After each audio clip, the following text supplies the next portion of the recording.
Renewable fuel is nothing new. More than 2 decades of innovation in renewables power every drop of Neste MY, the first of its kind to be top-tier certified, reducing GHG emissions with a fuel made from 100% renewable raw materials. So if you're ready for a way forward, we'll lead the way. Run on Neste MY Renewable Diesel.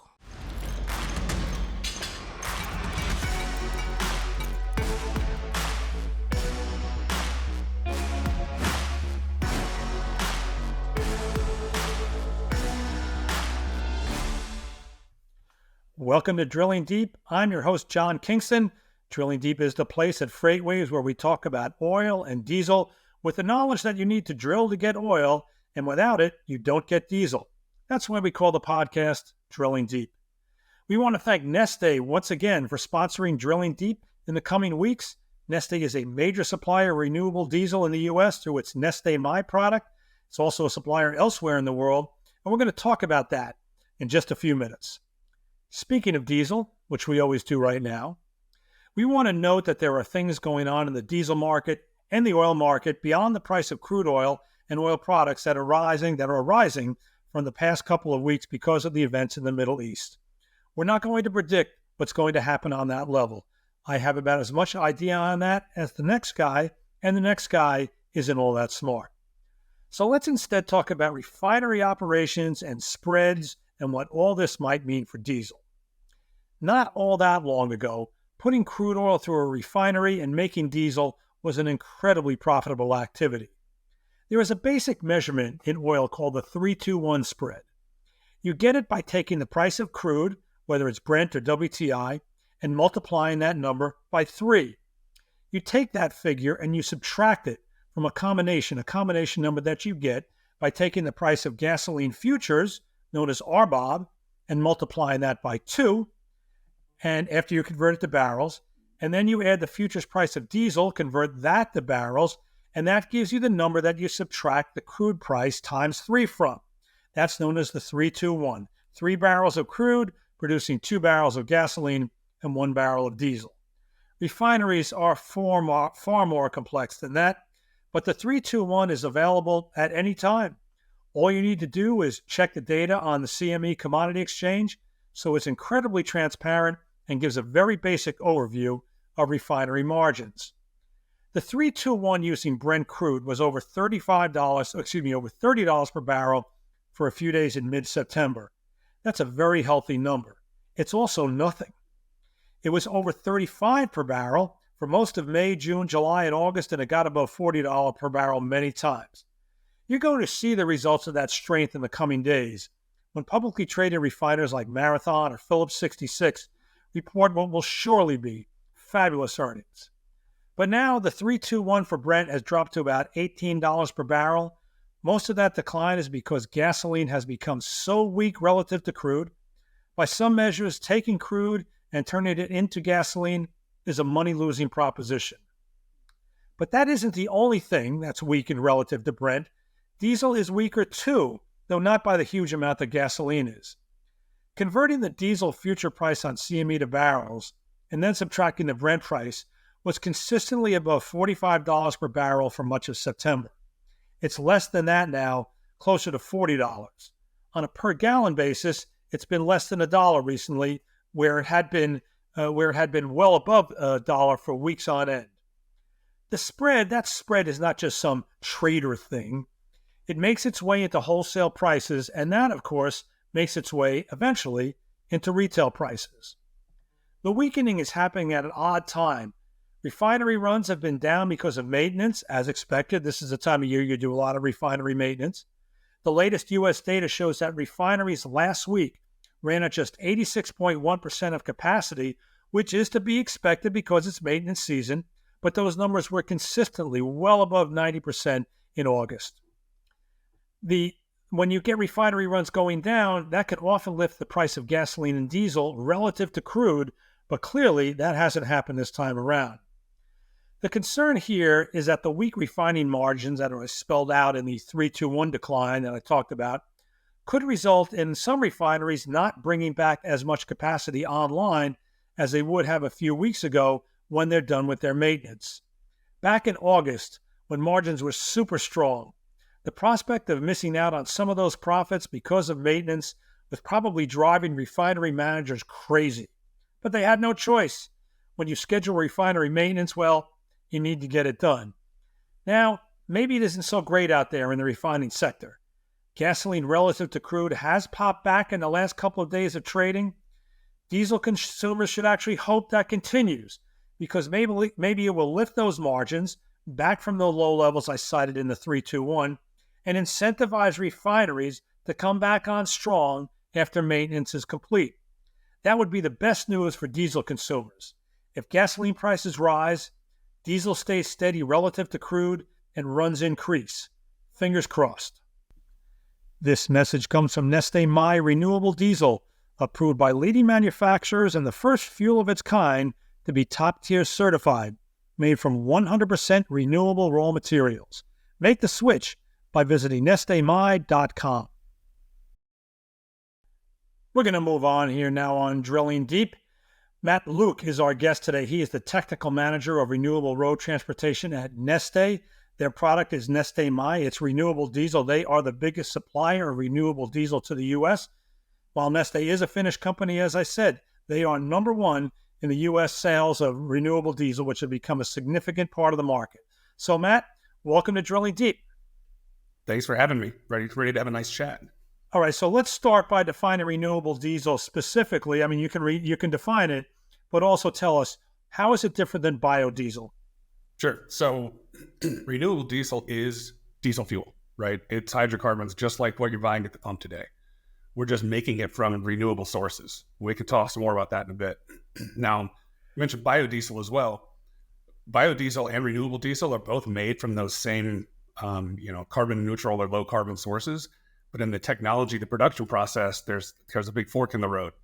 So we're making hydrocarbons that are a complete drop-in replacement for fossil diesel, up to 100%, no limits. Whereas a biodiesel, it's a bit of a different molecule, and that's why you have those B5 or B20 limits, depending on what equipment you're using. Is Neste in the biodiesel business too, or have you decided as long as you're going to have raw materials, you're going to go really top shelf and go with renewable diesel? Yeah, we're just on the renewable side. We don't do any biodiesel. We also don't even blend with bio. So you're not going to see Neste sell a B5, R95 or anything like that. It's just R100, just straight out of the refinery. Okay, now before we get into the economics of it, let's talk about the technical advantages of renewable diesel. There's really two. Number one is their emissions are way lower than petroleum diesel. And the other is that there are some definite advantages to running a truck diesel or a diesel engine on renewable diesel. Why don't you talk about both those aspects? Yeah, so big picture from like a global carbon footprint standpoint, because we're using those renewable feedstocks, we're going to lower a customer's carbon footprint by up to 75% because we're not using crude oil and petroleum. So that's going to give you kind of this big clean overall picture. Now you start putting it into a truck and you're going to see some tangible physical benefits as well. The fuel looks like water. I should have a jar here, but it kind of looks like what's in my water bottle right here. And it smells like water too. It doesn't have those aromatic molecules. It just feels like a diesel fuel. Now it's really clean. So we're not going to start encouraging like injector deposits, things like that. We've actually gotten top tier certified with our fuel, which means we really minimize engine deposit formation, but we don't even have to use detergents and additives to do that. That's just how clean it is from the refinery. And then the other biggest things people notice are because it has such clean combustion, there's much less soot, much less particulate matter being produced. That's going to affect maintenance on EGR valves, EGR coolers, the DPF system especially, because now you're putting a lot less soot into the DPF. It start extending those regen intervals and not build up ash and all the other stuff that goes along with that system that most people are annoyed with already. Right, now renewable diesel in terms of the market is kind of a very odd duck. From what I understand, if I had a truck and I pulled up to a diesel terminal or diesel retail outlet in California, my chances of getting renewable diesel through that nozzle are about 9 in 10. Maybe you can clarify me on that. Whereas if I pulled up in Virginia, it's probably closer to 0 to 10 or 1 in 10, if not at all. And And that's a dichotomy created by the low carbon fuel standard in California. So why don't you first talk about those odds that I gave? Did those sound right to you? A little high. I think last year the stat was of all diesel gallons consumed in California, about 50% of those were renewable diesel molecules. And you'll get the Neste brand, we want people to know our name when they buy renewable diesel. But if you just go to any fuel station out there, you do have about 50-50 odds of having those renewable molecules, even just with the fossil, just by nature of how fuel markets work. A lot of that fuel is pulled to California because of those low carbon programs. So, our cost of production is much higher than a fossil producer, right? Because our feedstocks can be way more expensive than it cost. So those credits, they're kind of traded between companies, not individual users. That helps us reduce our cost. So we can sell into a market like California at near parity with fossil diesel, right? Without a huge premium. But then, like you said, you mentioned Virginia and just East Coast, Central, whatever other part of the country, when those programs don't exist, then the cost goes up. So it can be cost prohibitive to get the fuel there, and the customer's not going to want to pay for it. So until those states put programs in place, it's pretty much going to stay on the West Coast where it's focused right now. Well, let's clarify something that really right down to the retail level. Does Neste have its own branded pumps in California? We do have some. We have a network of card locks, mostly in California, some Oregon, but we've got 28, I believe, right now, with a goal to double or triple that next year. So yes, that would be like a business-to-business fueling solution. But we also have a network of distributors, what we call channel partners, that you can see on our website and go directly to those guys to buy our branded gallons. All right, now let's talk about the low carbon fuel standard, because as you just acknowledged, without the credit from the LCFS, renewable diesel is going to have kind of a tough road to hoe, a tough road to handle. That's not unique among renewable fuels. It's really the same way for wind power or solar power or anything else. I've been dealing with the LCFS for probably 10 plus years. I made a few trips out to California for my prior employer to talk to people about the LCFS when it was, it wasn't an idea, but it really didn't have much bite to it. I think the cost of an LCFS credit back then when I went and visited California was like $1 a credit. And I don't know what it is now, but it's been as high as almost $200 a credit. It works by incentivizing the consumption, or I guess the sale, of something like renewable diesel, because as you do that, as you sell it, you generate credits, which you can then sell. That's really it in a nutshell, correct? Yeah. California's goal over time is to start reducing the statewide emissions. So there's this, on a graph, like just a downward sloping line of what they want the number to be. And as a fuel producer, if you're above the line, you're in a credit deficit. You would have to go purchase some credits from someone who's below the line just to bring it all equal, right? And the line is based on those carbon intensity scores, like how much greenhouse gas emissions reduction you're doing. So with renewable diesel, if you're reducing by up to 75%, you can generate a lot of credits, which one helps us run our business better and more efficiently, but also helps some of those other guys, the more fossil focused people, helps them be able to stay in business because they can now use those credits from us to get below that demand or that goal line. Now, the word technical is in your job description, which makes it sound like maybe you're just a technician. But what you do a lot of is trying to persuade people to use this. In California, is it an easy sell just because of the LCFS credits, or does the difficulty of your job sort of rise and fall with the movement in the price of those credits, which from what I know it's a fairly volatile market? Yeah, it is. Like you mentioned, they bumped up on 200 last year at one point. A lot of what I do is education. My background, I was an engineer at Cummins for quite a while, and then was in the equipment industry doing some commercial things, and went back to came to Neste in 2017 at this point. I do a lot of education. Part of it is like the first thing that you mentioned that you asked, what is the difference between renewable diesel and biodiesel? Some people just haven't been exposed to renewable, so they don't even know the difference. Beyond that, there's a lot of questions about the really technical nuts and bolts of what it does inside an engine, how it combusts, that sort of thing. But at the end of the day, I think the hardest question we get is, we may do a presentation for someone, they raise their hand and be like, this all sounds great. What's the catch? Right? And we have to explain to them, if you get it, there is no catch. It's just that everyone's trying to make more and more and more and build these refineries. It's just demand is way outstripping supply. So not everyone can get their hands on it right now. Is the tough part. Yeah, I mean the catch is in the LCFS credit. It's really it's like an externality. There is a catch in the sense that there is another factor in the transaction that you would not normally find in other transactions, but it's very clear what that is. Yeah, and to a consumer, it's very transparent. The credits are more company to company side, so just the consumer out there buying the fuel, they're not going to notice the difference of whether the LCFS price is up or down that day. They're just going to say, hey, I'm buying this at pretty close to what the fossil diesel is right down the street, and the business is handling the other side of this for me. Right now, so back to the question about the pumps. So if I'm filling up with diesel in California, it's very possible that I'm getting a stream of liquid, and some of those molecules might be from petroleum as its raw material, and other molecules in the stream could be made from vegetable grease or vegetable oils. Is that correct?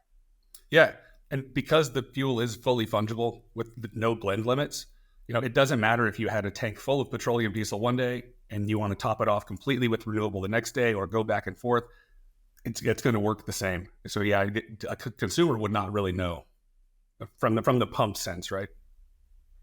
Okay, so then given that, when you go out to kind of sell people in California or anywhere really, but let's stick with California for now, on the idea of renewable diesel, who do you have to persuade? Because if I'm a truck owner and I pull up to a retail outlet, okay, and as you just said, I could get a stream of diesel that's part renewable and part petroleum based. I have no choice in it. So who do you sell to? When I say sell, I don't necessarily mean a sale of a transaction. Your powers of persuasion, who do you bring those to? I think our biggest focus is not the people who want the blends and the other stuff. We want a customer who wants pure renewable diesel. We want them to understand the benefits that it brings every step of the way and realize all the benefits. Because if you're running a 50-50 blend of something, you're only getting 50% of the benefit, right? So that's why we carry our branded Neste MY product to the market, so that we can get that exact group of customers. And depending on the day of the week, some days we have to sell a sustainability manager who needs to meet an emissions reduction goal. Some days those guys are totally on board, and we have to actually sell the guys in the shop and the fleet maintenance manager and those guys, because we don't want them to think that we're going to cause problems with their fleets and cause downtime and stuff. So it really, at any company, any given day, you never know who we're going to need to talk to, because everyone does have a say in the final thing. All right. Now let's also note that Oregon has an LCFS program, I believe, and Washington is, I don't know if it's in place or it's coming, correct? Yeah, Oregon, their clean fuels program is in place. Washington is getting up and running right now. The credit value needs to come up a little to pull that fuel out of California. But yeah, we basically got a corridor on the West Coast: California, Oregon, Washington, and even British Columbia and spots in Canada. So it's moving for sure. All right. So let's say you exit the Golden State and you sit down with somebody in another state to try to persuade them to use renewable diesel. And there is no benefit. There's no LCFS credit benefit. Do you even bother at this point, or are you just simply saying, the West Coast has so many opportunities because of the LCFS program? Why try to persuade other people in other parts of the country to do it? Let's just focus in on the West Coast. Or are you expanding those marketing and technical know-how capabilities? Yeah, I mean, we're definitely looking off the East Coast or off the West Coast. So the East Coast, New York, New Jersey, Massachusetts, that area, we expect them to have a similar carbon program in place in the next few years. And so with that knowledge out there is demand already. We're getting phone calls from groups of private companies up there saying, bring us this fuel.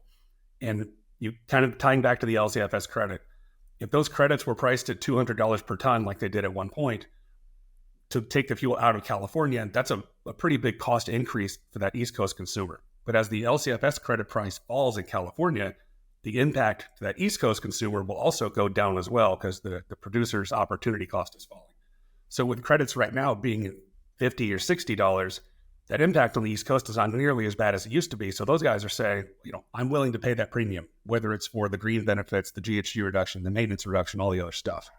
Right. I mean, a lot of companies have, they set themselves with goals like, net zero emissions by such and such a year. They've got ESG principles and standards they want to meet. So you can see where renewable diesel could help them get there. I guess my biggest concern here is if I'm on the East Coast and I'm a sustainability manager, or I'm an ESG manager, or something along those lines, I need to know that I am consuming renewable diesel. Okay, so if I go to the earlier point about that stream of liquid that can be petroleum and renewable diesel, I don't know what I'm getting. I don't know if it's helping me meet my sustainability goals. So if I'm on the East Coast and there's no specific renewable diesel pump that says, my diesel by Neste or my Neste, how do you help them? I mean, that's one thing that we do bring to the table. We bring that solid chain of custody from the time we start with a feedstock until the fuel touches a customer with no blending. We make sure that 100% is that product. If you're not coming to a brand that is making that promise, that's when you get into those concerns of what am I actually getting? Can they really document how much of this gallon is renewable versus fossil?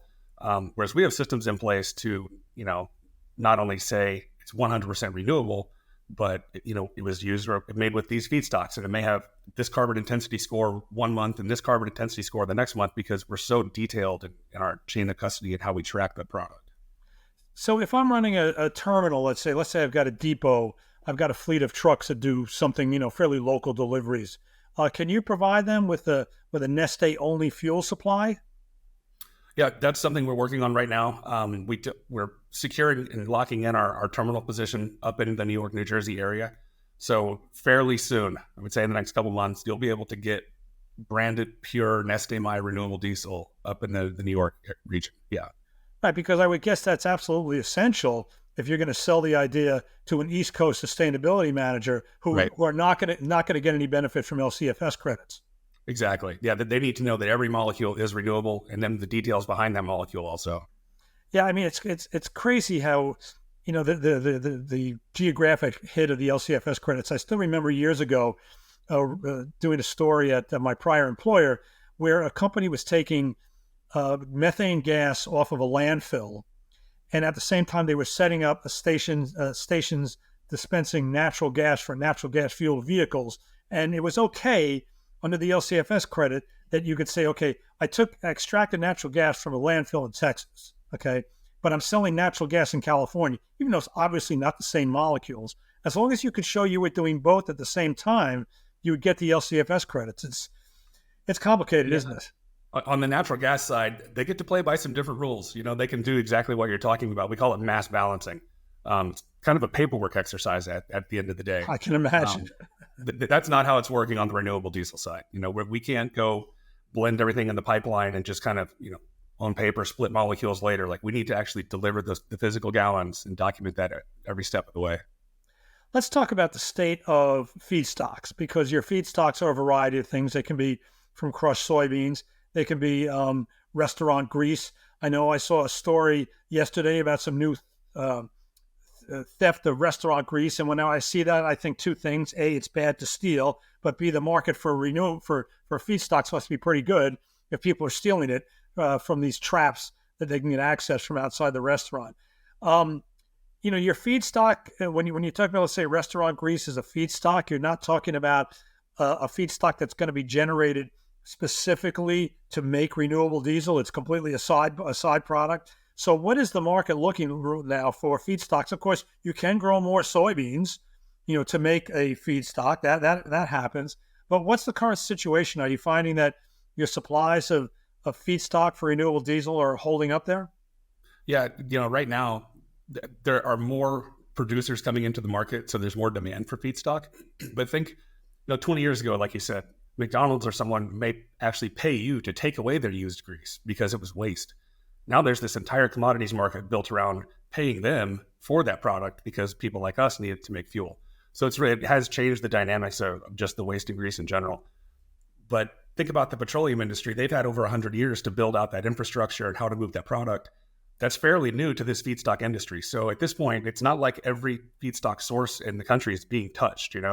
We purchased some feedstock companies, Mahoney Environmental, Agro Trading, and Sequential. And those guys, we've helped them grow their footprint, by double or so in a few years.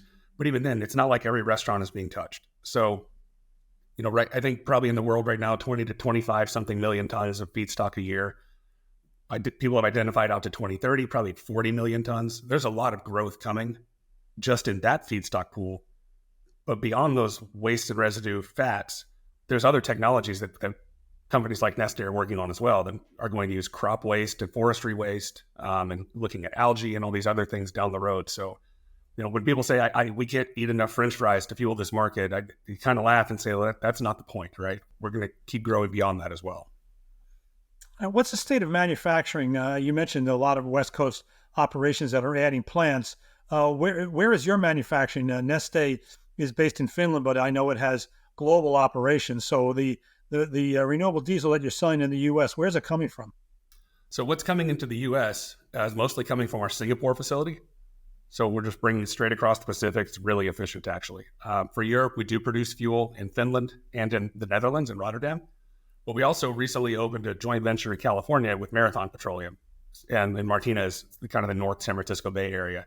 They had an older facility that they wanted to do a conversion on. So we partnered up 50-50 and said, we would like to be the world's biggest producer and do it on 3 continents. So yeah, we'll join you on this. Let's do it. And that's currently in phase 2 of phase 3 in its ramp-up phase to get up to full volume.